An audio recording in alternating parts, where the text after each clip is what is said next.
Hello guys! Welcome to Curves Playground. For today, ang topic na pag-uusapan natin ngayon is about passive skill na pwede nyong kunin or pwede nyong i-prioritize dito sa RF Online Next. Tara, umpisa na natin. So ayun nga guys, recap, level 64 na tayo, okay? So tawag dito, going to level 65 and for now siguro ang mga iniintindi na ng mga characters natin ngayon is tawag dito, makakuha sana tayo ng mga skills, active skills and passive skills, di ba? Right now sa character ko, actually ang tina-target ko ngayon is mga active skills.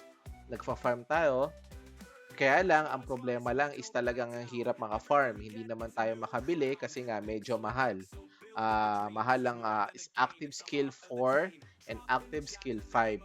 Kaya ngayon, ang priority na possible kong makuha is about passive skill ng using N token. Okay, ano ba yung N token? Ito guys yung mga N token, yung Acrecia N token, Bellato N token, and Cora N token.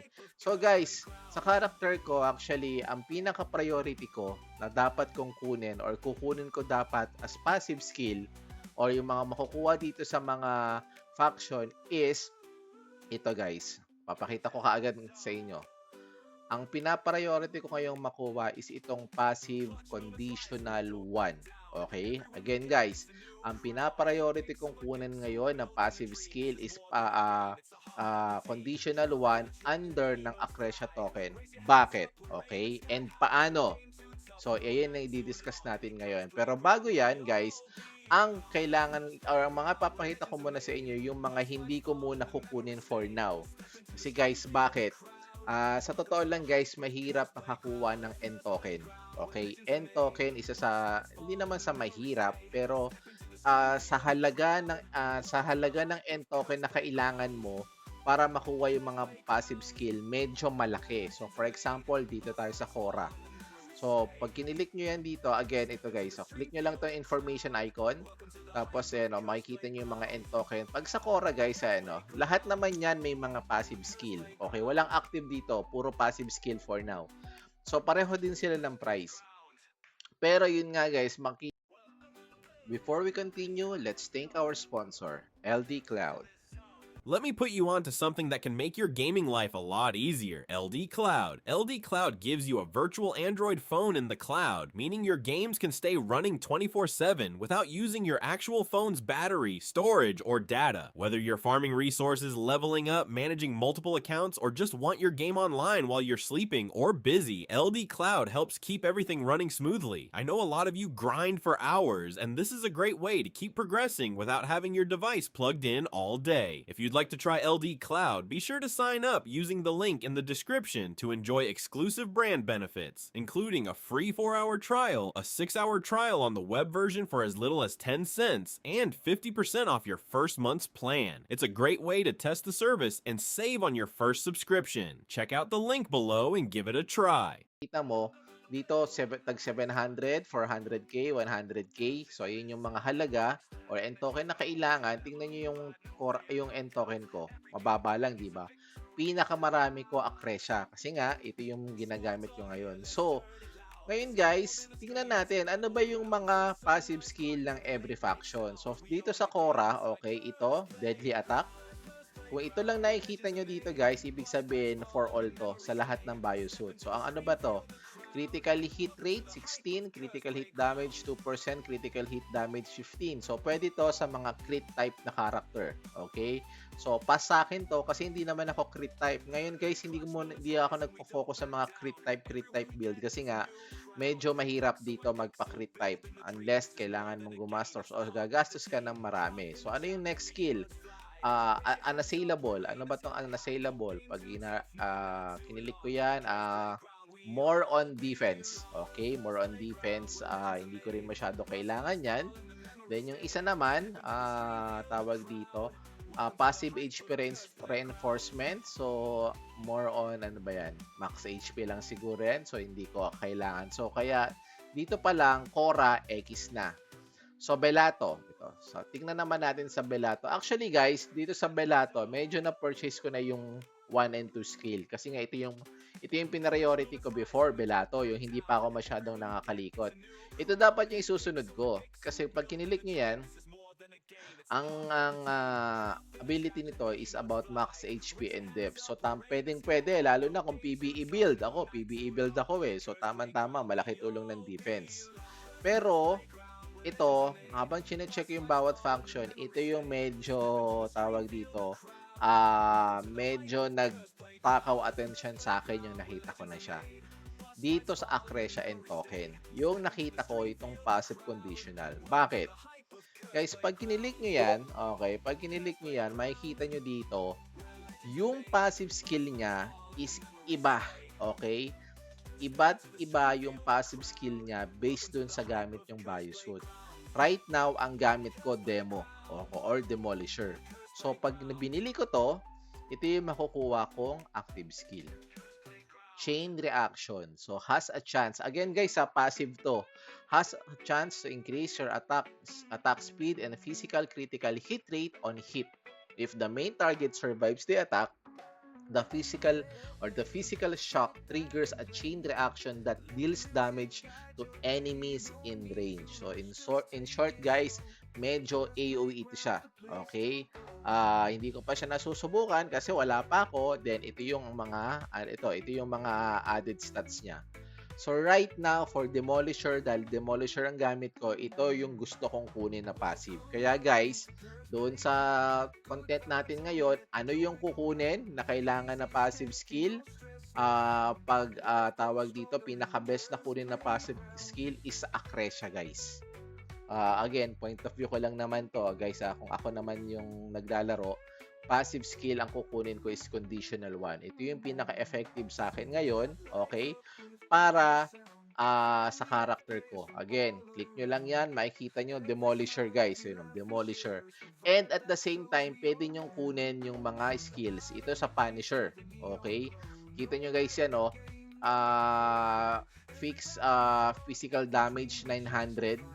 Damage boost 35, PvE damage boost 35% pag gamit nyo Punisher. Kaya pala masarap mag-Punisher, guys. Kaya isa to sa nagpapasarap kung bakit yung iba nagpa-Punisher. Then sa Phantom, ito naman siya, crit rate 250, PvE damage boost 35%, duration is 6 seconds. So yung mga crit type na Phantom. Okay? For the Enforcer naman, guys, Def 50, stagger resistant 10%, fixed PvE damage 2,400. So guys, parang napapansin ko dito itong conditional 1 skill base per Biosuit, pang PvE siya. Pero still, most of the time nagkikill lang naman tayo ng monster dito, kaya panalong-panalo sa atin. So next one is Cypher. Invulnerable, duration 6 seconds, so may chance ka na hindi ka tatamaan ng kalaban mo. So ito for PvE and PvE ito for sure. Ang sarap niyan. Ayan, invulnerable ka. Next one is Dreadnought. Sa Dreadnought naman, attack speed 15%, 15%, cast speed 15%, movement speed 9%, PvE damage boost 50% for 10 seconds. Guys, grabe to. Medyo sobrang maganda talaga to para sa Dreadnought. Then, ito sa Technician naman is Barrier. May chance ka na mag-generate ng Barrier 8%. Then, Crit Rest or Resistance is 200. More on pang pakunat yan. Duration is 6 seconds. Then, for the Arbiter, okay, dito is movement speed 9%, crit rate 180, PvE damage boost 25% for 8 seconds. Ito is pag nakakapatay ka. Okay? Pag nakakapatay ka. Hindi ko lang alam kung ang missing lang dito sa akin is yung cooldown effect ng passive skill. Pero kasi kunyari yan, no, pag ba tapos ng 8 seconds, pwede ulit siya mag-trigger pag nakapatay siya? We don't know. So, kailangan na lang natin tuklasan. So, sa akin, dito ako na-excite sa chain reaction kasi attack speed 35%, then physical crit rate 200%. So, pwede akong mag-crit, sana mag-crit ng madalas pag nagamit natin to for 6 seconds. So, yan guys, ito yung hinihintay ko. Ngayon guys, ito yung catch. Okay? Pag kasi i-unlock natin to, kailangan natin ng N token.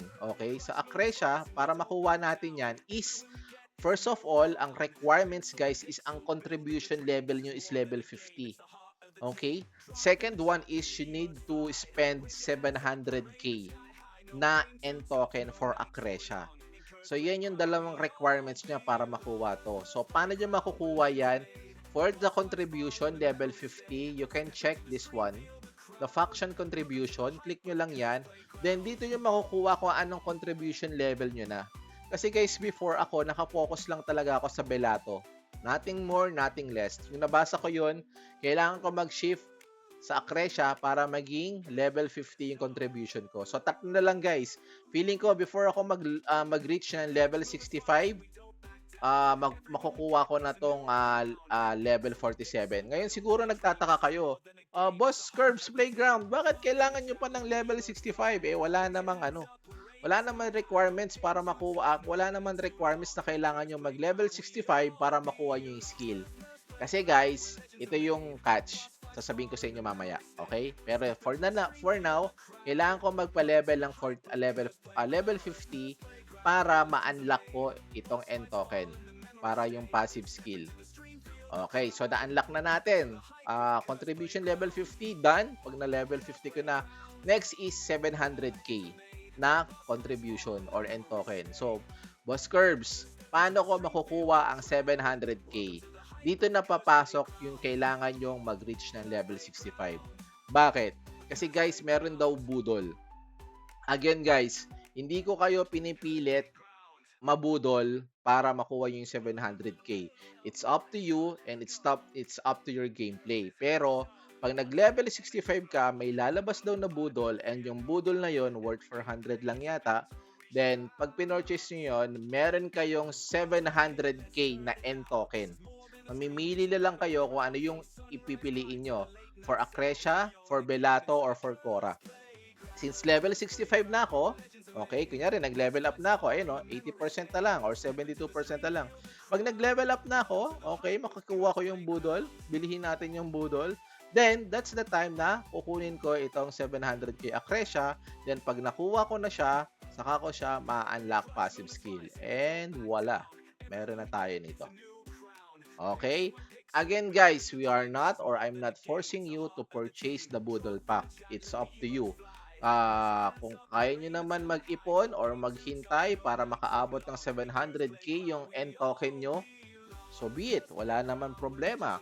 Kung gusto nyo gumastos at may extra kayo para mas lumakas kayo sa game na to, so be it. Go lang. So it's up to your game style. Again, okay? So, yun lang guys. I hope may natutunan kayo sa video na to. Again, for me, as a demolisher na biosuit user, so I'll go with this passive skill. Passive conditional 1 because if you check this skill, ito bagay na bagay dun sa mga biosuit na gamit natin. Okay? So that's it guys. Maraming salamat. Sana may natutunan kayo. And if you guys have tawag dito info or may gusto kayong i-request na ating gawan ng content, let me know. Message me in game or mag-comment lang kayo sa mga videos ko para at least ma-check natin kung ano yung next na content na pwede natin gawin. So that's it. Maraming salamat. Magandang gabi and may God bless you always. Paalam.